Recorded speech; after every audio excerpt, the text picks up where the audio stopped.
But eventually I think it would be nice to have it all. Oh my God, Chris is like, stop right now. Stopping right now.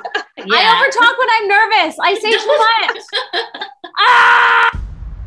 Dies ist die Geschichte, wie ich deinen Vater kennenlernte.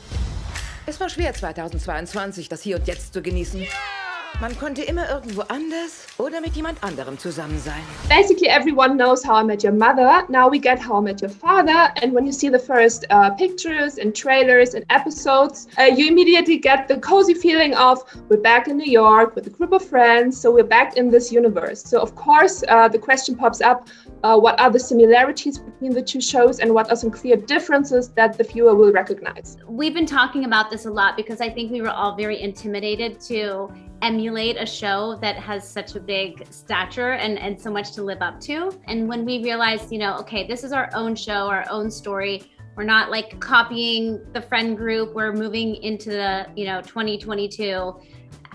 These are just new characters. And I think that gave us a lot of peace to play and bring what we wanted to our characters. Lots of little Easter eggs, obviously the apartment. I think a lot of fun with the editing where we deal with we flash to the future and the past often, which I loved about the original. And I think that, throughout the show, we're gonna have some very fun visits, but they make us sign our life away to not give up information. I would just echo everything that you said, Hilary, and also just the spirit of the show. The original is this wonderful group of friends that have formed sort of a chosen family. And I feel like our show is not taking from that, but in the same spirit that we have this group of 6 friends that have found each other.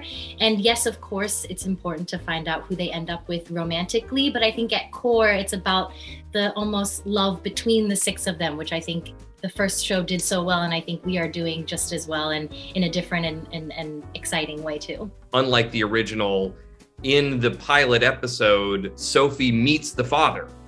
We've seen the father in the pilot. I think that's just a really great, fun, exciting way to approach that mystery that we didn't get to have in the original. And then I think, it's not 6 straight white people, which is also really nice. I think it's great to have some diversity that, sort of, not to say anything negative about the original, but I just think it's a better reflection of what friend groups look like today, certainly in New York. Ich weiß, das mag jetzt irre klingen, aber ich hatte 87 Tinder-Dates dieses Jahr. Mein letztes Date war bis jetzt das Schlimmste. Ich hatte ein anderes Date vor diesem und ich hatte gerade Sex. Das hat er dir gesagt? Wieso hat er dir das reingedrückt? Das war noch nicht mal das Schlimmste, Leute. Let's come to your show. I would like you to quickly introduce your 6 main characters. Can you describe what makes each of them so funny and lovable? Maybe you can start with your character and one of the others. I play Sophie, and Sophie is a kind, deeply optimistic, flawed 30-year-old who is not financially stable at all and not giving up the hopes that her soulmate is out there.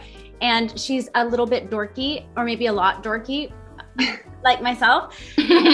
She doesn't really take no for an answer. I think she just keeps saying yes to experiences to try to find who loves her and her people and eventually, hopefully, her guy.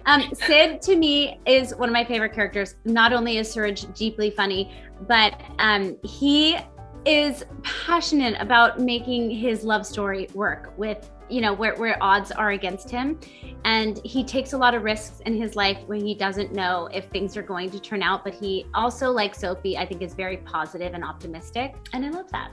Okay, I'll go next. My character's name is Jesse. He's extremely cynical, at least on the surface, but I think he's kind of like a closeted romantic, closeted idealist. I think that it's really fun to watch him be pulled into situations that make him uncomfortable, that kind of put him in the spotlight, because I think he has been burned so badly in the past that it's difficult for him to open up. And that creates some really fun situations. Tom Ainsley's character, who plays Charlie, which is probably the opposite of Jesse. Charlie is like a puppy dog. He is so eager to get involved and has no problem making a fool out of himself, and is so blissfully naive about the world that watching him try and kind of make it in some of the more hard knock scenarios of New York City life is just hysterical.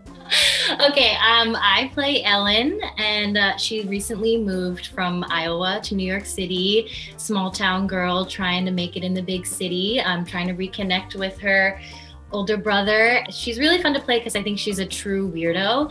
I think she just is very optimistic and is always bright-eyed and bushy-tailed and trying to get into situations where she, even though she kind of puts her foot in her mouth in different situations, just keeps trying to push through with like the glass half full mentality.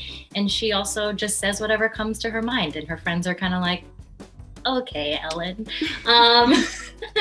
And I will obviously talk about Francia Raíz's character, Valentina. And I love Valentina because she is the best friend that everybody wants, and also is like one of the coolest people on the show. Her street smarts and her like world savviness are so funny. And she's also like super sex positive, which I think is a very refreshing, wonderful thing to have on this show, and is like rife for comedy. Heiß aufs Erwachsensein. Ja, wir dürfen noch ein paar Jahre blöde Entscheidungen treffen.